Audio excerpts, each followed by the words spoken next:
This episode is brought to you by Accenture. When your advertising operations fall out of sync, everything else follows. Spotify and Accenture are working together to reinvent the rhythm of ad sales, using automation, analytics, and smarter workflows to simplify campaign delivery and access better data across the business. The result? Less time spent on operations, more time connecting brands with the moments and fandoms that matter most.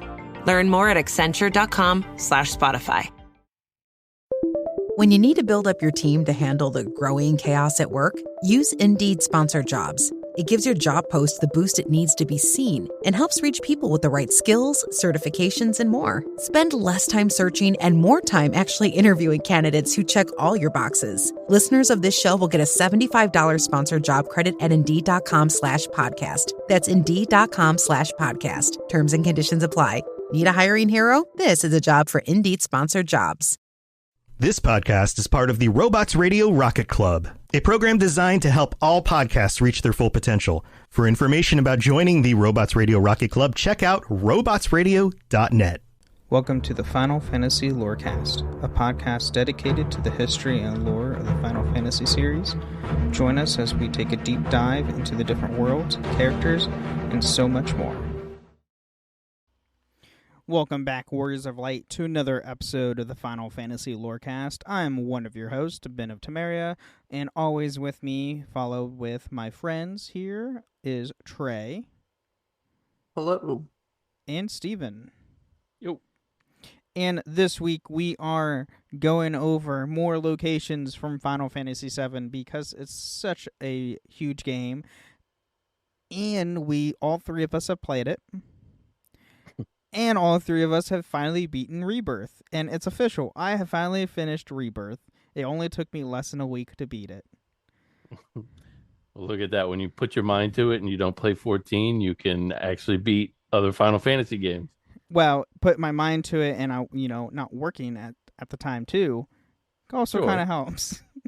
I was doing for those that are worried through it.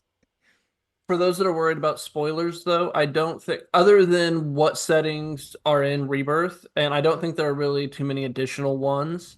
So other than maybe getting spoiled on where you're going to travel in Rebirth and what you're going to see, we're going to avoid any spoilers for the story content until the very end of the podcast, and we'll do an announcement. Oh yeah, we'll do a big spoiler warning. So don't think just because we're going to talk about Rebirth a little bit during this one that we're going to draw. Don't worry about any spoilers for those that haven't finished it yet.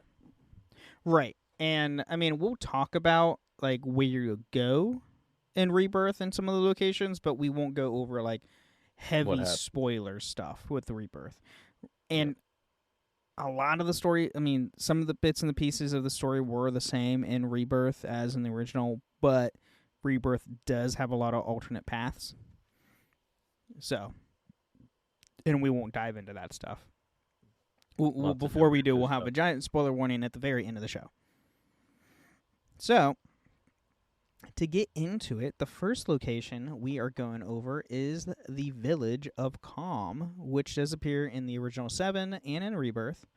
Located outside of Midgar, in contrast to the bustling metropolis nearby, Calm is a quiet town with a few shops, a bar, an inn, and is home to many miners who work in the Mythor mine. But during the time of Final Fantasy VII, due to the recent activities of monsters outside the mines, work has stopped. So... No, and I didn't know until Rebirth that it was like Nibelheim, where Shinra has replaced the members of the town because of some accident or something that happened. I don't remember what it was, but I didn't even know about that at all until Rebirth. There are clues, I guess, when you're in the original and you talk to the people in Calm, but I just never put it together. Yeah, that is... Oh, go on, Steven. I was just saying, I only ever knew Calm as the place where you do the flashback. Like, that's all I ever... I mean, in the original game, that was really all there was for Calm, honestly. It was just a start of you going outside of Midgar and, hey, here's a flashback and Cloud telling a story and whatnot, and that's really it. Yeah. Nothing else major happened.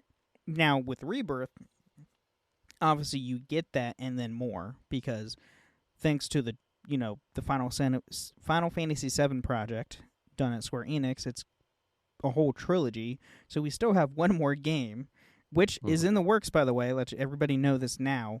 The final game is in the development, and the creator and director of Final Fantasy VII just wants to get it done because it's just been so long of a project.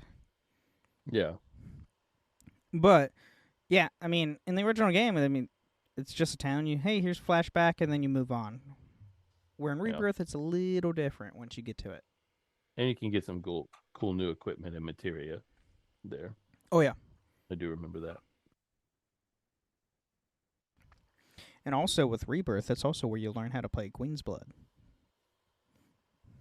Yeah. Which is not story spoilers, but it's a card game within the game, and it's fantastic, and it's great. It's fine. It's a Final Fantasy card game. It is a Final Fantasy card game. It's not triple triad, but it's still it's pretty good. I liked it a lot. Not the worst. Yeah. Not the worst, and not. I think calling it great is a fair assessment. It's not quite as good as Gwyn. It's not triple triad, but it is a very good game that once you get the hang of it, you can get the basics, and there's even like a more like does get harder. There is an advanced level if you want to dive into it, but I definitely didn't, and I don't think either you guys did either. Sure didn't. And no, Purple Orchard, that does not mean the final game is going to be rushed. He just is happy he's on the final game, and that once the final game is done, he can move on to a different project. You can stop hearing about Final Fantasy VII. Yeah, finally. Fans freaking out about it because that's a thing. No, it doesn't mean it's going to be rushed. And honestly, I don't know when a Square Enix game has been rushed, specifically with Final Fantasy at least. Maybe 13. 13 maybe I could see, but other than that, all the other ones were pretty solid in most cases. And yes, Queen's Blood is amazing. And spoiler, the game is great. Spoiler, great, the game is ruined. I'm sharp. It's not a spoiler. Queen's Blood is the get-go of the game. And thank you, Epic Lewis. I'm a big fan of all three of y'all. Thank you so much for being a fan of ours. But all right, going next, we are in the grassland area. So this is right side outside of Calm. So the first location is the Chocobo Farm, which is a location in the 7, Crisis Core, and mentioned in Derbocerberus, and is a home to the family of Chocobo breeders who raise Chocobos for the Chocobo racing, which it is also in Rebirth as well, because how do you think you get around the world? In very annoying ways. Very annoying ways. Climbing mountains and jumping. Oh, yeah. Real Riku. Can't wait for Steve to comment on Chocobos. Hey, Chocobos are great. I love Chocobos. So, next we have the Marshes, which is in both the area of the world map and a one-time visit field within the location of Final Fantasy VII. The Marshes are a portion of the area of the world map separating the majority of the grassland area from the entrance to the Mithril Mine. The Marshes are inhabited by the Medgar Zalom, a giant snake that has prevented workers at the mine from mining, which is Midgard Summer. That's the giant snake thing. Yeah, is Midgard Summer. I was just thinking, Steven, can you imagine if, like in the original 7, if you had to catch the Chocobo every time you wanted to ride it? No.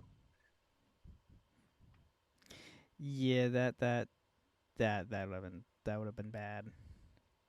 That was worth it for the annoyed look on his face. For anyone that was watching, just the absolute disgust on Steven's face when I finished that sentence was worth and everybody in chat's penny. Like, keep commenting about Chocobos right now. It's great.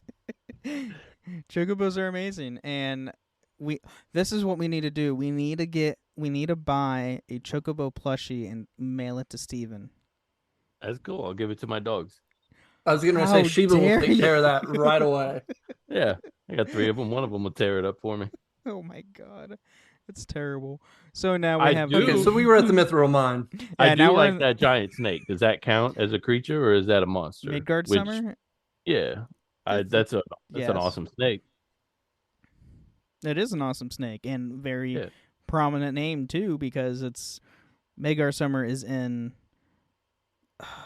I mean, he's in like the name's reference in multiple Final Fantasies, and is Midgard Summer like it's in mythology, isn't it? If I recall. It is, but I don't know the context. I remember seeing that and just relating it to Final Fantasy VII. I think Steven's doing the right thing. Just Midgard Summer is literally Norse mythology, the world serpent. Well, there you go. Okay, because I know his name is differently in Old Norse. But in our how we would say it, Midgard Summer. So yeah, it's the world serpent of Norse mythology. Yeah, Riku brings up the fact that you find Sephiroth's wake of a crucified Zolom was chilling as a child. And at that point, I don't think you'd even seen Sephiroth yet. No, Sephiroth doesn't. In the original 7, you do not meet Sephiroth until... No, you've seen him, because you see him in the flashback. Oh, you see him in the flash. Oh, that's a fair point. But that's the only time until the midway through the game. That's true. They did it better. Where in the remake, you see him left and right.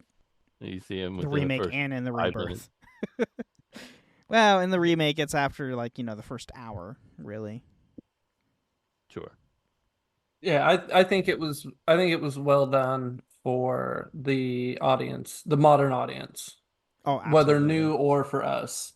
Because the new fan, my kid, I don't know if you got how old your guys' kids are, if you got kids, but man, my kid, she's 15 years old. She does know Sephiroth. She knows Final Fantasy from Sephiroth. But I can't imagine her playing. If I gave her if I talked her into playing remake and she played the whole thing and he didn't show up once, she would be just so annoyed. If she spent 70 hours playing this first part of Final Fantasy VII to play, the Sephiroth game, and then he wasn't there. The thing with the remake series is because Final Fantasy VII is already a grounded, completed game prior. Yeah, it would be disheartening if you play the remake and it's like, what? Where's Sephiroth? He's the whole point of this entire series. You would next see to him Cloud. at point. You see him. Well, you see evidence of him in the Shinra building. True. Yeah, True. But you don't meet him. But yeah, it's also in the remake. In the OG, right, you spend maybe 5 to 10 hours in Midgar, in remake something like that, you're there the whole time. So in sense, if if the remake was exactly like how the original was, we would have never seen Sephiroth in the original remake or in the remake itself, based if it was true to the original game. Right, you wouldn't actually see him; you just hear about him a lot, and Correct. I think he works really well as that's what he works so well as in the original. He's like a boogeyman. Yep, you never exactly. see until late, and then it's like, oh god, here he is. And here every he time is, and he does him, bad things. Yeah, he does very bad things, and he's very strong. Yes. So I know we're getting off topic, but I gotta ask Stephen one thing before we go back. So as a middle ground, where would you have wanted him to show up in remake? Other than not at all. In my head, I'm like, maybe he could have showed up at the Shinra building. That's where you first see him. I would or see something like that. As he's I mean, okay, we're going to talk as about he's killing because he stabs Barrett.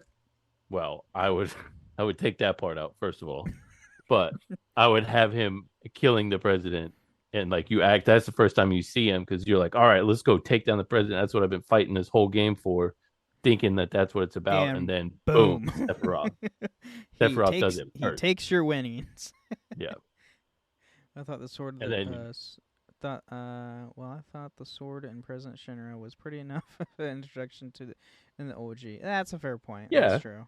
Yeah, but if you had to find a place for him in remake, that's where I would have done it at. Was towards the end of the game. Yeah. Yeah, you don't need to fight. But the more you fight a villain in Final Fantasy games, I think the less impact they have whenever you fight. I don't know. With so far how the remake series has been going, it's still pretty he is still pretty, up there. I don't know. Seymour ranks pretty high on my list of enemies. He's just annoying. He sucks. Anyway, right, he sucks. Moving on to the Mithril Mine, which is a location in 7. Located in the eastern continent of the planet, and the mountain range is mined by the townsfolk of Calm before monsters put the miners out of business. The marsh around the entrance of the mine became home to the Midgar Zolom, a powerful beast that few can defeat. Until you get to the second disc and you're just working that thing over. Yeah, exactly. Yeah, that's true. So, yeah, that's all in the grasslands. That's all the prominent locations there. So next up we have the Junon area. So first off we have Fort Condor, which is a fort in Junon in Final Fantasy VII. A condor incubating its egg. It's atop the fort covering up the Mako reactor. The player can play a strategic minigame here. Fort Condor can be visited anytime from after the party passes through the Mithril Mine until the end of the game for its optional minigame, but only appears once in the main story. Yeah, the original Clash of Clans. Right, yeah, exactly. Which, and then, in Rebirth, they redid the minigame completely, too, and tied it with a side story kind of a thing, which is still pretty fun, in my opinion. Fort Condor in that, it was still pretty fun. And they had Fort Condor in the interlude chapters. And I got introduced in interlude, I'm pretty sure. Yes, because it wasn't that your favorite minigame, Trey? I don't know if it was my favorite, but it was one of my favorite. I really enjoyed it, and I was hoping they brought it back to Rebirth, which they did. Shortly, yeah. With all of the other minigames. Right. With all the other different minigames which we'll get to later. So now we have Under Junon, which is a town in the Final Fantasy VII series. The city of Junon is constructed next to the town, and its airport hanging above, enveloping the town in its shadow and polluting the waters. Its relationship to Junon is similar to the relationship between the Midgar slums and Midgar's plates. So they don't treat people appropriately down in the Under Junon. No, and that's where you get to play one of my least favorite little mini games in the original, the dolphin, trying to land the dolphin in the right spot on there. Well, they brought that back even in Rebirth. A little bit, yeah. They improved upon it. Yeah, they made it easier. Yeah. Would you rather do the dolphin jump, or when you're climbing the wires and you have to jump down onto them and fall onto them? Do you remember that part? Oh yes, when you're climbing, and the wires are swinging back and forth, and you've got to time it so you jump down and land. I always had more trouble with that than the dolphin. That was the worst timing thing for me on the OG. Yeah, that sucked. In Purple Archer, that's not a spoiler that the Fort Condor is a minigame with a side story. That's nothing. I'm just stating the fact that that's what it is. Yeah. There's no spoiler or story spoilers I said there, but it's still a pretty good story. I literally cleared the map of all the side quests, which all of them are pretty good. Mm-hmm. So next we have Junon, which is the major city and military installation in Final Fantasy VII and Rebirth. Its location is used to feature a peaceful fishing town, now designated Under Junon, before the Shinra Electric Power Company built the city right beside it. The city's elevated airfield was built directly above the old town, blocking out the sun and polluting the surrounding seas. As a result, the once living fishing industry has died out, but economically deprived village soldiers dominated by its large neighbor. Oh, you were putting a comment or warning on my comment. That's fair. That's fair. As I said, I won't spoiler any story related stuff for Rebirth. We will go over the locations, but nothing story related. That's not till the very end of the episode. So, within Junon, we have the cargo ship, which is a form of transportation from Junon to Costa del Sol, and Final Fantasy VII is briefly visited as a location in the story. Later, the cargo ship allows players to travel to and from the eastern continent to the western continent. So, which you do it. Did that one time. What? I don't think I ever. Once I wrote it once, I don't think I ever went back on it again. I know. Because once you get to Tiny Bronco, it's like, oh, I don't need this anymore. Exactly. There's no point. Yeah. So then we also have the Junon Underwater Reactor, which is a location in the 7 series. It is the Mako reactor built in the Shinra Electric Power Company underwater off the coast of Junon and provides power for the city. It's a massive construct or complex on the ocean floor, accessible only from a pathway in the city of Junon. The underwater reactor is also a submarine base from which the Shinra U5 submarines are deployed. I got to be honest with you. This is where I got stuck as a kid for the long. Like I could never get past the underwater reactor because I would fight weapon, and I was like, I have no idea how to beat this thing. Right. And I just got caught there for years. You about to say something, Trey? Oh, no, I was just laughing at Steve. I got my culprit was materia. I think it was called Materia Keeper. It's like in the Mount Nibble, I think, is what got me stuck. Gotcha. Oh yeah. So, and we also the final location in the Junon area is the Old Man's House, which is found northeast of Junon and is a cave on the riverbank in the Junon area. What do you do there again? That, I'm afraid I don't remember on the top of my head what exactly we are there. Oh, is that where you get the greens? No, that's not the greens. No. You get one or two items, either the bolt ring or the mithril.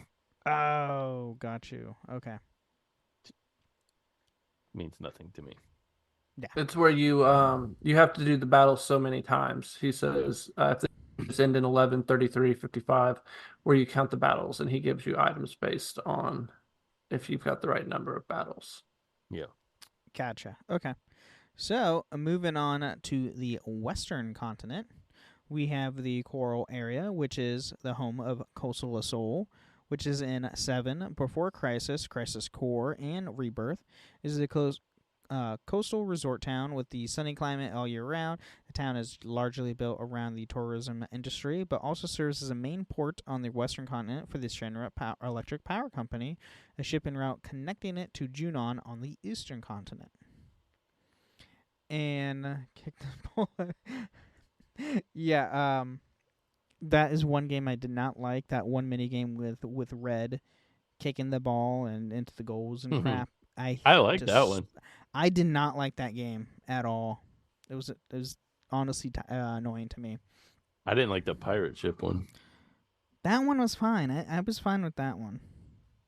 See, here's where we're getting mixed up. Is I like sports and you don't like sports. See, there you go. Yeah, exactly. Yeah. Yep.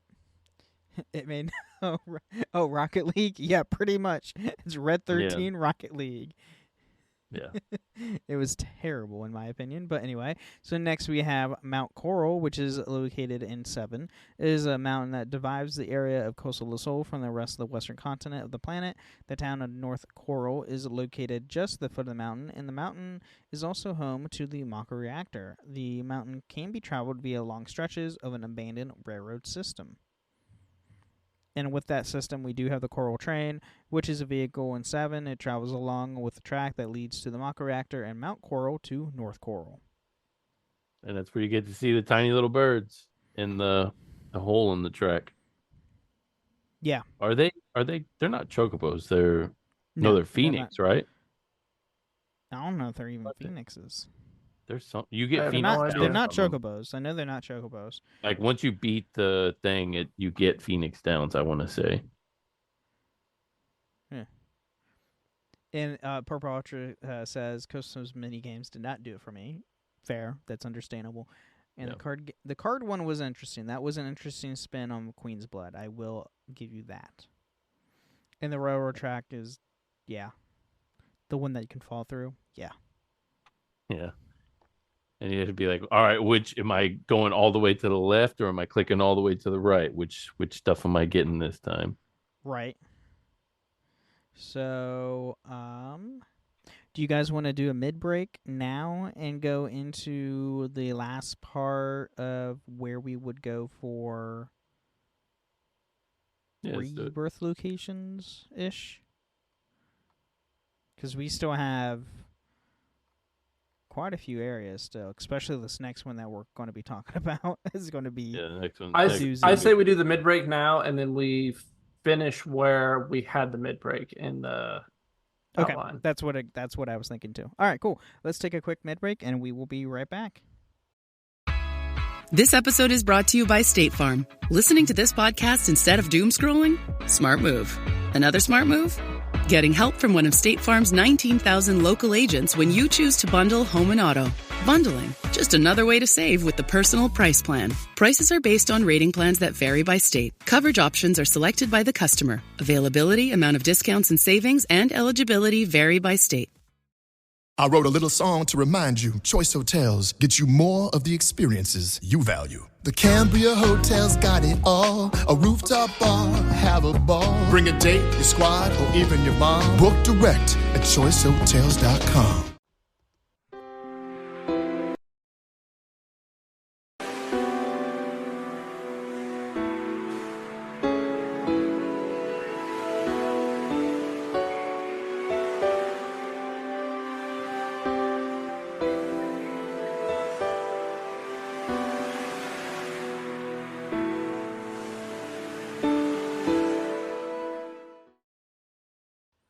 All right, welcome to the middle of the show where we talk about everything with the podcast. It has nothing to do with the lore of Final Fantasy. Here we want to thank all of our patrons. Thank you so much for supporting us. And if you too want to become a patron, you can go to patreon.com/Final Fantasy Lorecast, or you can get ad-free episodes, or even join us once a month at the end of the show. And why is this not working right? Okay. And you can also support us on Apple and Spotify. Leave a 5-star review on Apple with some words. We'll read that out loud the next time on the show, as well as a nice Spotify comment, which we actually have 3 to shout out today. We have one on our Final Fantasy VI location episode from Lewis L. I'm a massive fan of Final Fantasy, and I just wanted to say thanks for being entertaining while I'm at work. Thank you so much for the comment on that, and we tried to be as entertaining as possible. And then we also have 2 on our locations of Part 1 of 7. Luz L again says, I love Final Fantasy VII. I was a fan of Final Fantasy because of Smash Bros. LOL, but keep up the amazing work. I love the podcast. And are there Final Fantasy characters in Smash Bros? Yeah, Cloud and Sephiroth. Oh, I don't. Yeah, they're in Smash. They I've even only have played the one on they even have 64. amiibos. And then Carlton W. That's Boomhauser, right? Or It Purple is, Archer. Yeah. Boomhauser. No. Boom or Purple? It's one Boom. of you. I know it's one of you. Says Coastal of Souls is from 7 and is in 14. Which yes, I know. I completely glossed over that last week. As soon as I got to the episode, I was like, wait a minute. Freaking Coastal of Souls in 14 too. That's Boom. Okay. Thank you, Purple Well, Archer. folks, 30. What are we at? 33 minutes. Hey.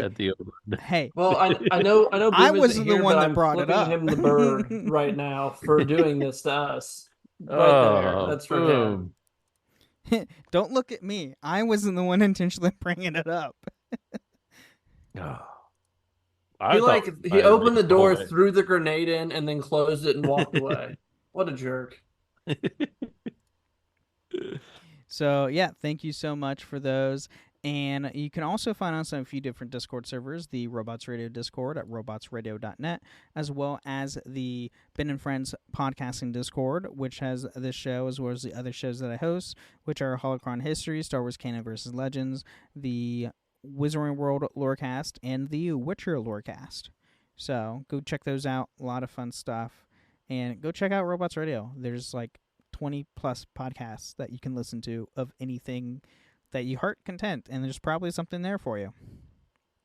We have too many shows. No. So, with that being said, is there anything you guys need to add to the mid-break at all? No, sir. Nope. All right. Well, let's get back into the show.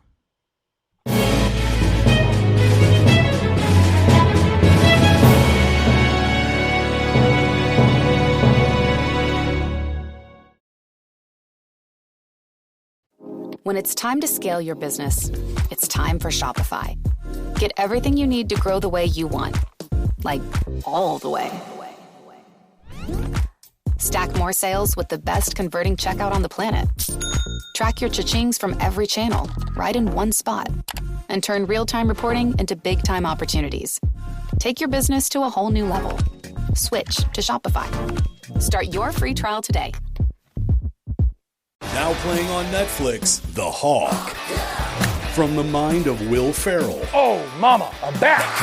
Comes a new original series. Get ready, get ready. That's it. Did I stutter? When an iconic pro golfer... Lonnie, Hawk! ...takes one last swing at greatness. You were a big shot golfer. I still am a big shot golfer. No one... Dad, I'm the Hawk now. ...will stand in his way. Whoa! That's how it's done. The Hawk. Now playing only on Netflix.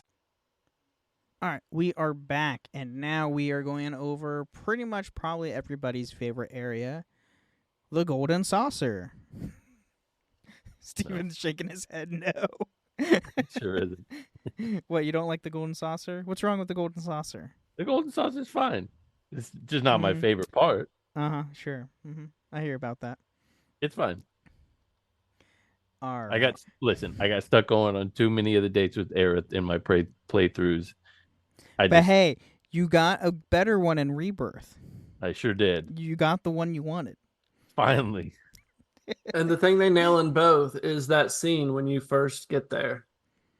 Like you ride in and it's the whole spectacle. It's the whole everything. My gosh. When you in Rebirth, when you finally get to the Gold Saucer, the animations and everything they use in it was fantastic. Really the animation that in the original. Well, even in the original. Yeah, I remember the original one blew me away. Yeah, like that was just, it was so cool to see, like, because you're on the train, not the train, the monorail thing, and you're just floating in, and the camera pans around as your characters, and it's so cool. Oh, it's funny. Riku literally just says the way Barrett makes it tense right before an amusement park is introduced was jarring. Yeah, I know. You get to that point, and it's like, oh, hey, now here's the Gold Saucer. And it's like, well, this is a change of atmosphere. Yeah. He's like that angry dad. Right. So the first place that we go to in the Gold Saucer area is North Coral, which is a town in Final Fantasy VII and in Rebirth. It is located in the foot of Mount Coral and is the western continent of the planet. The town was built by the survivors from Coral, which was destroyed by its General Electric Power Company. North Coral is a fairly new settlement made of a very small dwellings and serves mostly as a stepping ground for the resort of the Gold Saucer. And the town of Coral is where Barrett's from. So, There's that. So, yeah, he makes things tense when you get to this area.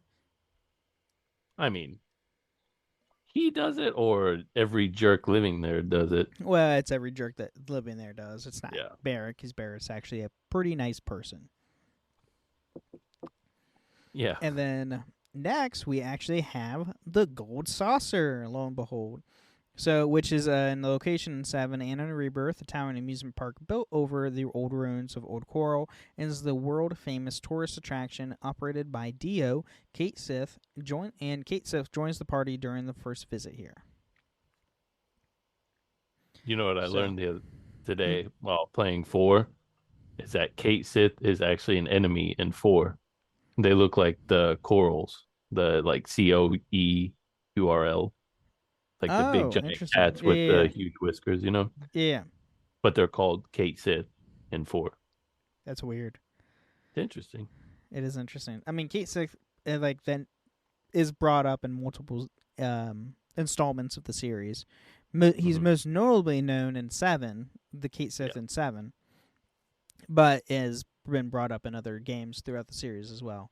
So, within Gold Saucer, we have multiple areas we go through. We have Wonder Square, which is part of the Gold Saucer. It houses a number of secrets, and many of the minigames and players play throughout the game can be replayed in Wonder Square for prizes and GP, which is a currency that you use and I think it's called gold points. I'm pretty sure. I think is what its GP stands for, which is literally points you use to redeem your prizes, and there's a lot. At least in Rebirth, there was a lot, and I can't remember how many there were in the original 7. I don't remember. Also. And then next we have Battle Square, or also known as the Battle Arena or the Coliseum, which is a section of the Gold Saucer. It is a battle arena where the player selects a single character and fights in a gauntlet-style match facing 8 enemies in a row to earn points to exchange for prizes. So I always really liked this on the OG. Oh yeah, it was a lot of fun. Until you got your level halved or your HP halved or oh yeah, that's turned into a frog. I guess the frog one wasn't too bad as long as you were wearing the right. If you had the ribbon on. Yeah. True. And then next we have my favorite, which is Chocobo Square, which is a section of the Gold Saucer. Is hosts the Chocobo Racing minigame, which can be reward several unique materia and boost Chocobo stats, helpful for Chocobo breeding. Which, it's also Steven's favorite too, because Chocobos. He loves Chocobos so much. Literally, I hate the Chocobo racing in any game. And I think it started with 10 because that's where it's when you have to race the Chocobo so you can get 0-0. Yeah.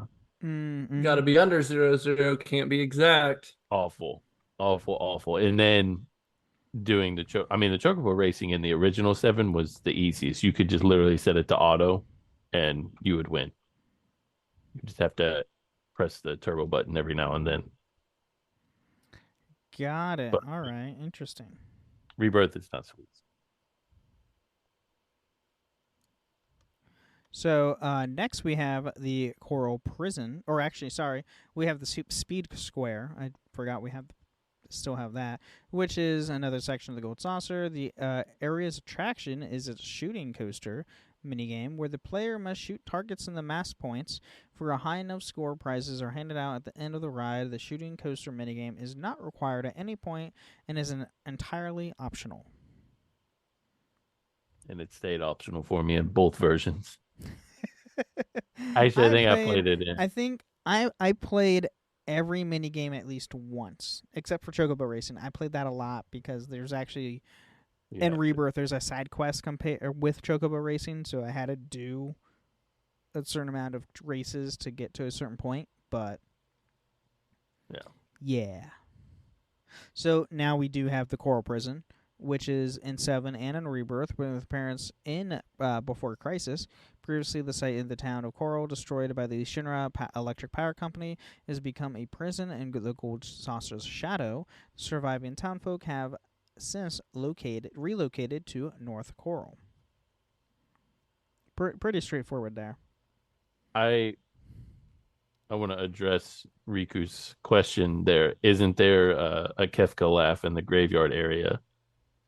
He said, I don't... No. I mean, there's like creepy laughs, but like I wouldn't say there's like a Kefka laugh. Well, his laugh would be creepy. I mean, yeah, his I don't think I've ever heard. His laugh is also very distinct. Yeah. But I mean, in at least in the remake, it's more like ghostly tones rather than laughing. So, I can't remember on the top of my head. Yeah, I don't know. But next we have the Luceria's Cave, which is in the 7 series, appearing in Final Fantasy VII, Dirge of Cerberus, and Dirge of Cerberus, is hidden behind a waterfall in the center of the Western continent near the Gold Saucer and Nibelheim. The cave holds importance to Vincent Valentine and is the cave of Lucia Crescent. Now, yeah, probably pretty important to Dirge of Cerberus. Absolutely, it's very important to Dirge of Cerberus because that's Vincent's whole story essentially. But this is something we don't experience in Rebirth because. I think we're getting. I'm gonna hold off until the end before I say anything more on that. Yeah, don't say that. You won't experience in Rebirth. That's all I will say. Let's go with that. For anybody who has yet to play Rebirth.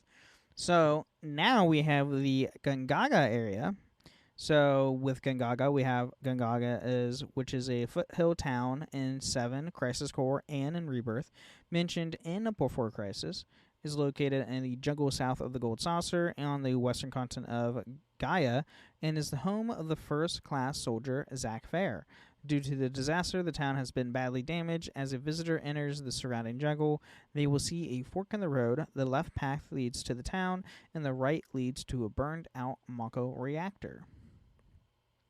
Now, obviously, this was in the original game of that path. In the remake, or in the Rebirth, it's a little different, much different than that. In the original, it's 2 screens, and right. That's it. And Rebirth, you see the Turks, much better. Yeah. That's a great moment when you meet up with the Turks, though. Mm-hmm. Yes, that is true. And we also have... Do you fight them there?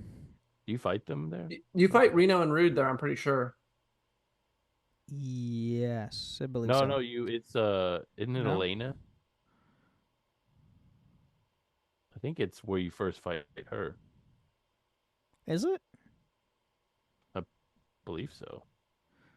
Anyway, yeah, I can't remember. Rude, you fight Rude. Okay. It looks like. So we have the Materia Cave, which is special locations scattered across the world map, only accessible by a special chocobo, with the exception of the Quadra Magic through the Quadra Magic Cave glitch. Inside each cave is one special materia not available anywhere else. The materia have an appearance unique from other materia and emit a great amount of light. And yeah, I mean, they're scattered literally all around the map that you can go anywhere and find these materia caves. So yeah, go do those in the original game because they don't exist in the remakes or the Rebirth. Going back to Gongaga, just to talk about Zack, I actually saw a video the other day saying that the director for the original had no idea about Zack's inclusion in the game until the final test play. Like, it was a last-minute thing. Of which game? Of the original 7. Oh, really? Had no idea Zack was going to be a part of it, but I forget which one of the creators. He was like, basically, we need to explain why Cloud has no memory. He was trying to tie all that together, and he was trying to cover loose ends. It's like, we need to have an explanation of things. Let's have Cloud, but with black hair. Right. Pretty much. Hey, you know that character model? Yeah, we're going to reuse that and just change the hair color. We're going to use the same exact sword and everything. Absolutely. And then they added lore with the sword. They did did a 2 whammy at that right there. They've got like 4 games just from that last minute inclusion in there. It's pretty crazy. Right, I know. So, and then last but not least, in Gongaga, we have the Weapon Seller, which is a character in the field map on the Final Fantasy VII. He lives in the home in the Gongaga area, east of Gongaga, which he is identified as a Weapon Seller and is visited to acquire Eris Ultimate Limit Manual Great Gospel. I don't remember that at all. No, I don't think I ever did that. Well, because I never got her limit. I was like, what's the point? Right. I mean, I hardly ever used her, to be quite honest. Well, I'm pretty sure that's the same as the old man's house. I don't Now, I will say in Rebirth, it is different. Because they do have the weapon seller, quote-unquote weapon seller. He's not really a seller in the Rebirth. Oh, I do go to... Yeah, I've been to that guy's house. I've just never got her... Oh, yeah, I was completely her limit wrong. manual. Yeah. Yeah, I forget what I got from there. Right. So, moving on, we now have the Cosmo area, which includes Cosmo Canyon, which is located in 7 and in Rebirth. It is also known as the Valley of the Fallen Stars. It is a pilgrimage site for those who pursue the study of paleontology, and home to an observatory from which the planet and its surroundings can be studied. The eco-terrorist group Avalanche was founded in Cosmo Canyon by an unspecified person at an unknown time. The member of Red 13's tribe guard this land. Every 50 years, a male and female of the species perform a rite to appease the planet. So earlier we were talking about favorite locations. This is besides Midgar, which is obviously number one. Cosmo Canyon was always my second favorite. So if we're not talking about the greatest video game location of all time, Midgar, you take that out, then it's Cosmo. It always Cosmo had Canyon. It had the best location music in all of the original, in my opinion. Right. And Riku responds, "This is where real men cry." Yeah, absolutely. It's a very sad. It's a very sad point in the game, in the original and in the Rebirth. The petrified teardrops. I was like, oh my come God. on! I know when they like. Are you talking about in Rebirth? No, in the original. Or in the original? Oh yeah. Oh, they did. That's right. They did both. Yeah. But regardless, it's still so effing sad. It's brutal. And yes, the music is also great. Purple Archer responds, "That beautiful moonlight shot belongs in a museum." Yes, indeed, that was great too. So, moving on, we do have within Cosmo Canyon, we have the Cave of the Gi, also known as the Sealed Cave, which is a dungeon in the depths of Cosmos Canyon in Final Fantasy VII. It is a shadow-filled cavern where the malevolent spirits of the Gi tribe dwell, littered with traps of various kinds. There are many caves with switches inside that must be broken to advance. The large spider webs that block the paths can cause fights with the enemy's stinger. It is possible that the glitch through one of the webs, though avoiding a fight with the stinger, though it is rarely happens. Yeah, don't be a wimp. Just fight the spider. Right. It's not that hard. And honestly, with Rebirth, they redesigned the dungeon, and it's interesting. I hate it. I did not like it either. No, I didn't care for it. I did not like it. No, definitely. I'm not saying it like it was good story wise. I just did not like how they set up the dungeon, and I don't recall was there you only had two people, like Red and Barrett in the original? I can't remember. I thought you had a full party in the original. Yeah, you have full party. You had Cloud. That's also. what I thought. Okay, that's what I thought. Well, yeah, you always had Cloud in the original until that's true. Later in the game. Yeah. So, and then we also have the Ancient Forest, which is a hidden location in 7, is a tropical forest located in the plateau of the southeast of Cosmo Canyon. I don't remember that. So that is all of the Cosmo Canyon area. Thought he didn't have legs. Riku asked, "How does he float?" That's a float materia that you see him on. Is it? That's what I don't know if that's canon or not. That's what I read somewhere. Float materia, wind materia. It's a giant orb of wind materia that he can manipulate. I don't know. Oh. That's what I would say. Or gravity, because gravity materia is a thing. That's true. Probably just a giant orb of gravity materia. Oh, the Ancient Forest. Yeah, that part sucks. They're very obnoxious navigating that in the original. Because you have to get the flowers to spit you in the right direction, I want to say. Oh, I remember that now. Yeah. Yeah, that sucked. Thanks. And now we are moving on to the Nibel area. So, obviously, in Nibel, we have Nibelheim, which is a small mountain village located in 7.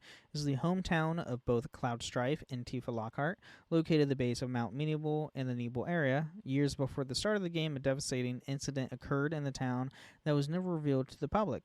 The Shinra Electric Power Company owns a Mako reactor on the nearby Mount Nibel, providing the town with power, as well as a manor on the outskirts of town that was the base of the company's scientific research for many years before it was left abandoned. And became a haunted mansion. Pretty much. And with the Shinra Mansion, we have the Shinra Mansion, also known... Well, it's known also as the Shinra Mansion, apparently. Which is I don't know why I have that there twice. Is an abandoned mansion on the hill of the outskirts of Nibelheim, and once used by the Shinra Power Company, researchers as a study, as well as a secret lab via a hidden passage in the basement. The mansion is most famous for its role in the Nibelheim incident. In the mansion's hidden basement, Sephiroth learns part of the truth about his origins and declares his vendetta against the planet. Yeah, this is definitely the coolest part outside of of Midgar is doing the actual Mount Nebel stuff. Oh yeah. Being in the mansion, as much as it used to freak me out as a kid because it literally looks haunted. Everything's just abandoned, and then going. Raker's response, "I'm going to see my mother," is my favorite screenshot to post for Mother's Day every year. Oh my god. I don't know how to respond to that. That's pretty great. I don't know if I should be worried or if that's hilarious. I mean, Sephiroth would do anything for his mother. Well, obviously. So next we have Mount Nebel, which is the mountain near the village in Nibelheim, and the Nebel area in the 7 series is the site of the Nebel reactor where Genova was stored for some time. In 7, the player must cross the mountain to get to the Rocket Town. Mount Nebel is also a playable location in Crisis Core and Before Crisis. It returns as a playable location in Rebirth. It does. Because, it's a very important area. Very kind of important. The story. Kind of important. Kind of important. And then we also obviously have the Nebel reactor, which is a Mako reactor on the top of Mount Nebel, owned by the Schindler Electric Power Company, and was particularly infamous for its role in the Nibelheim incident that resulted in Sephiroth losing his sanity. Is visited in 7 in a flashback during the party's route through Mount Nebel to reach Rocket Town, and is seen in the Before Crisis, Crisis Core, Last Order, and the Remake Project. Yes. It's awesome. I always love that part whenever. And I'm trying to remember what. Oh, it was an animation. Okay, I couldn't remember what Last Order was, and it's an animation.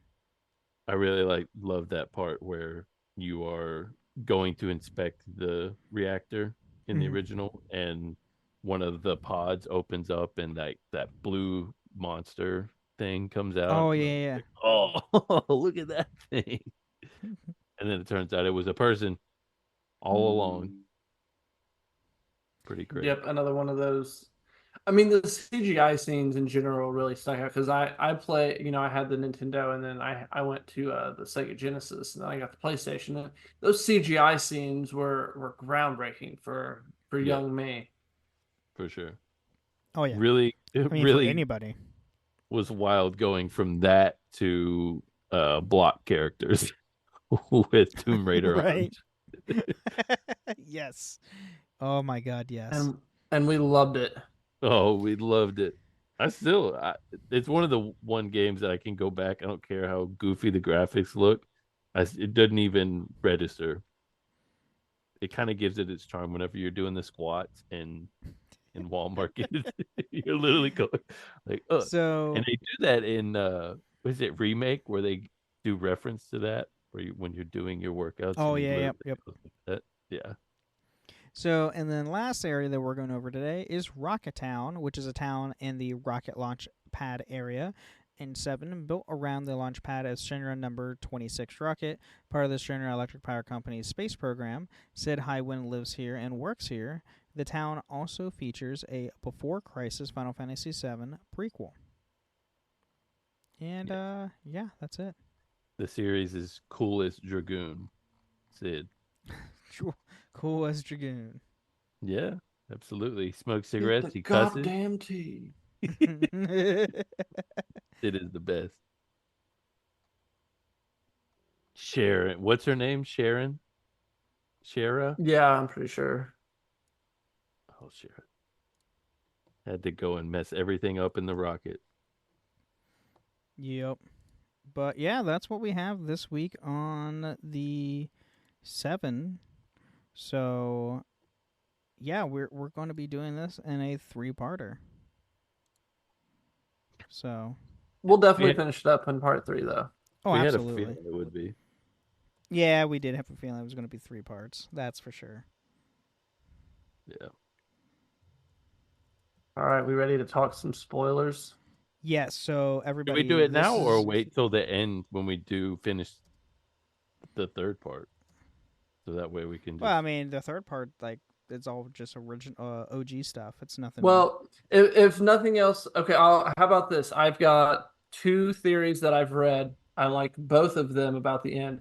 I'll bring them up and we can ponder on them for the week, and then we can talk about everything next week. Okay, so make like an air horn edit or something like, boom, this is your warning. We're going Yeah, to this is spoilers for the very end. If you have not finished Rebirth, check out now, because see you I'm later, getting Purple ready to Archer. just talk about the end. Purple Archer, check out. And go finish the game. Okay. So the only thing I'll really talk about is at the end, after Cloud goes to the other world, comes back, you fight, you do the whole thing. He can see Aerith, no one else can. The two theories that I've read is, one, because he's been to that world, he can see her traces from the live stream. And like she's there, it's just like her spirit from that other world. So he can see it because he's been to that other world. The other theory is Cloud's just fucking crazy, and he's seeing her, and that's just part of him deteriorating. I would be very happy with either one, but those were the two that I read, and I was like, oh yeah, that would be cool. And then I read the other one, I was like, oh yeah, that'd be cool. Fun fact, He's definitely, I did read both of those. Banana fan. Yeah. I mean, he is deteriorating, obviously, but I feel like it's also part of the first theory, because when he looks up, he sees the split in the live stream in the world. They're definitely going with the first. Oh, absolutely. And fun fact, I never realized this. There's 4 timelines going on. It's driving me bonkers. Can I say our timeline that we play through the game? We have the Zack timeline. We have the timeline where Zack cures Cloud. We have the timeline that Zack goes and saves Biggs. And then we have the third timeline where he goes and tries to save Aerith. The darkest timeline. Yeah. There's another one. The one where he goes to Cloud, tried to save Cloud and Biggs. He gets stopped by a platoon of Shinra soldiers or troopers, similar to how he was gunned down originally. But the third timeline that he's a part of, where he goes and tries to save Aerith, is completely different because Sephiroth shows up, but doesn't die. Confusing. But they straight up confirmed in the game that there is a multiverse of worlds in 7. I didn't realize that there were multiple ones, I guess, with Zack in my head. And again, like you said, there was a very long drawn out in part, and so I haven't went back and beat it again. But yeah, I just thought it was Zack doing those things and interfering in. So I thought we had the timeline where Zack lived, and that's where he tried to cure Cloud, where Biggs was. There's a plushie character. Here, I'm trying to look it up here. Rebirth. The dog? Yeah, the dog shows up completely different in all 4 timelines. He's either a different dog or is wearing completely different accessories or equipment. And that's how you can tell. That was the tell in Remake. They had 2 different stamps. Yeah, and that's how you can tell there's what timeline you're in, is if you can find the stamp. If you lost your way, find stamp. Yeah, that's what they always said in Remake. So you know what? I can't be bothered to look. I can't be bothered to look at graffiti dogs. Just tighten it up a little bit. Make 2 timelines for me, please, not 4. I missed it, but I'm totally okay with being someone who missed it, and like you brought it up, and now I'm gonna go watch it. So like, while Steven's upset about it, I'm over here like, yeah, awesome. I'm upset because I'm too old to put that much thought into.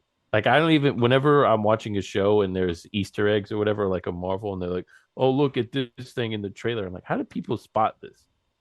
I don't have the eye for detail. So, like, I had no idea about the stamp thing until this very second. That's fair. I mean, and then I don't know how you guys think, because I don't recall. So, Aerith gives away her clear orb to Cloud. Yep. because she got back the white But then materia she from a also has the completely white different. materia. Yeah, but she got that from her other self from a different timeline.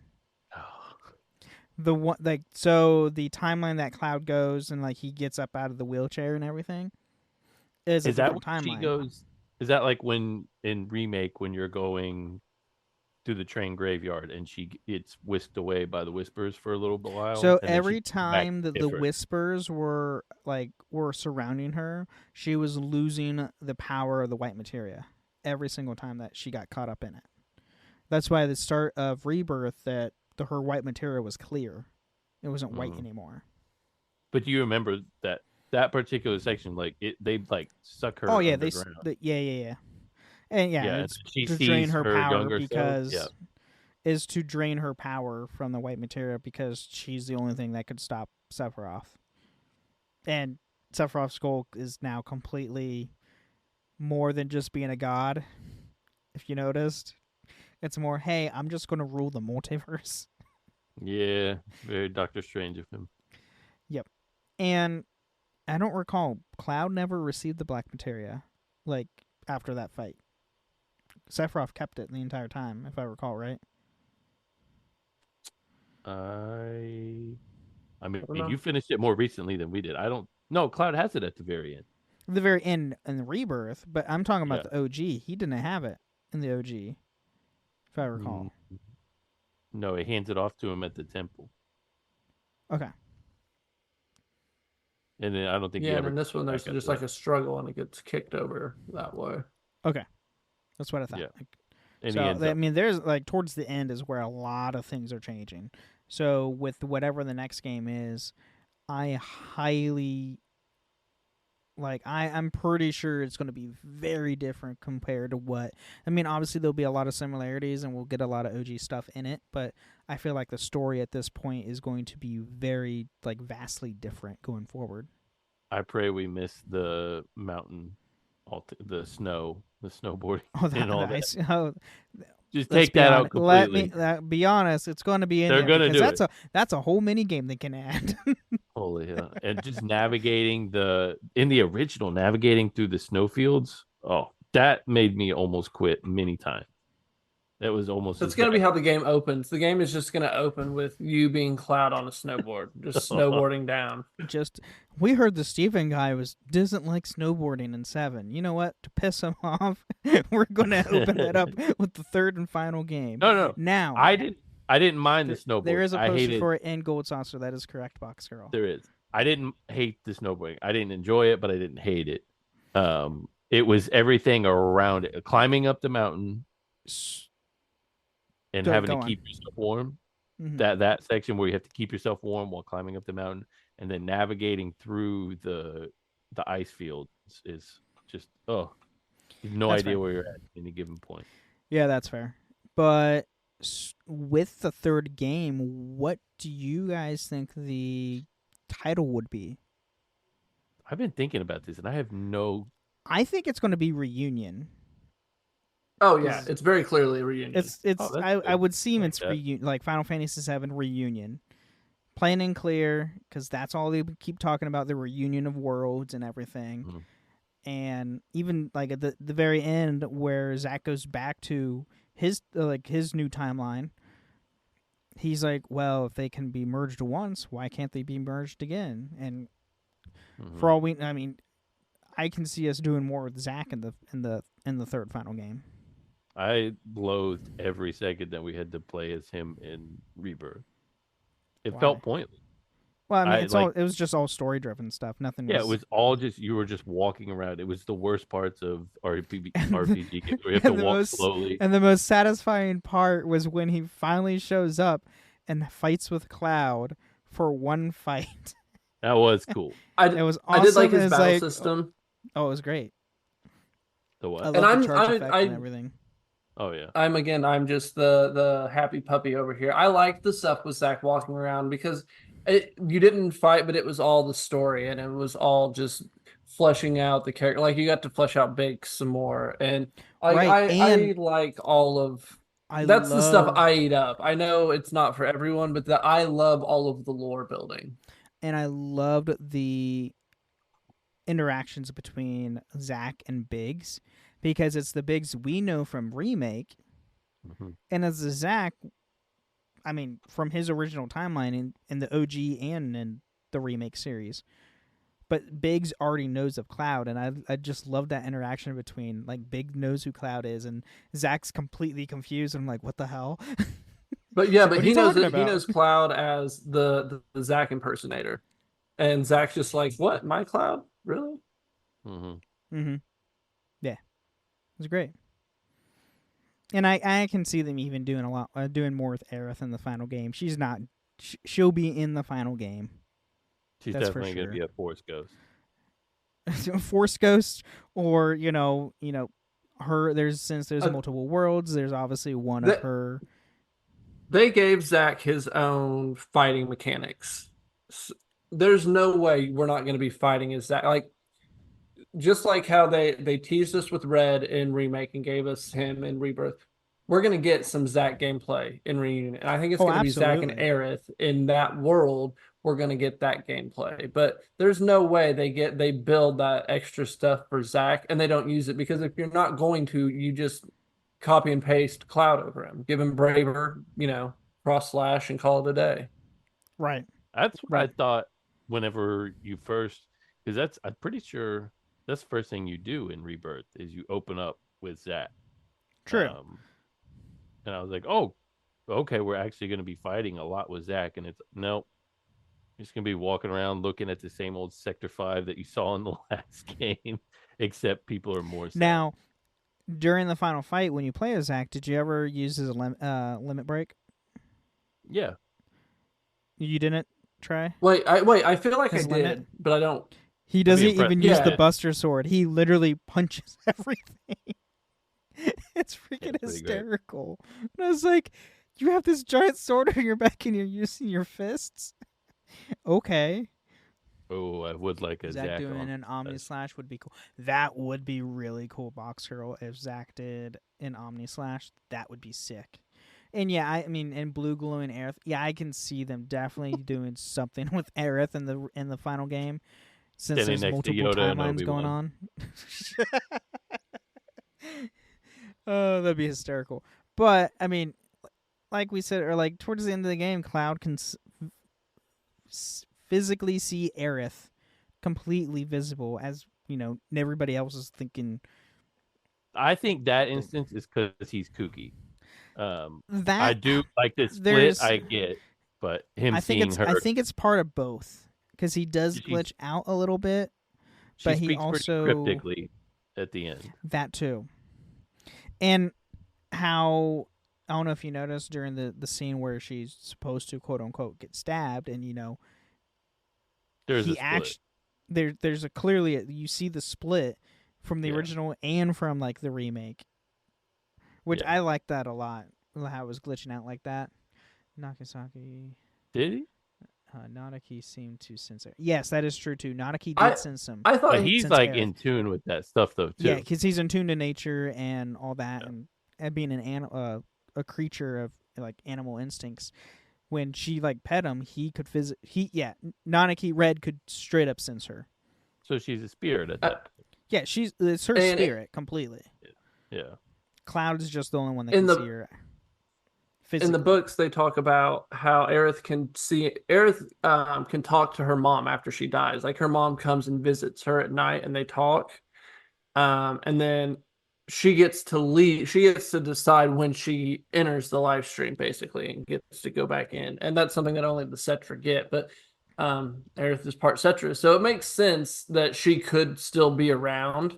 But that just because she's around now, maybe Cloud does see her this time. It doesn't mean the next time he sees her that's still her in the live stream. True. Or there was some theories to where with the next game, Aerith could be like kind of a guide to Cloud to get him onto the right path. Kind of, as a spiritual guide kind of a thing. Make him stop being such a jerk to everyone. Yeah. Not almost killing Tifa. Yeah, when that happened, I was like, I thought they killed her. I was like, yo. It's like, that wasn't in the original. It's like, None of this was here. She just gets swallowed like Jonah. She just gets transported by weapon. That part was really. I did like how they did weapon in Rebirth. Her husband had died. Yeah, that is true, Riku. We hadn't talked about that yet, but I really liked how they did. Even though they kind of made him look like Sin from 10, they were. Who now?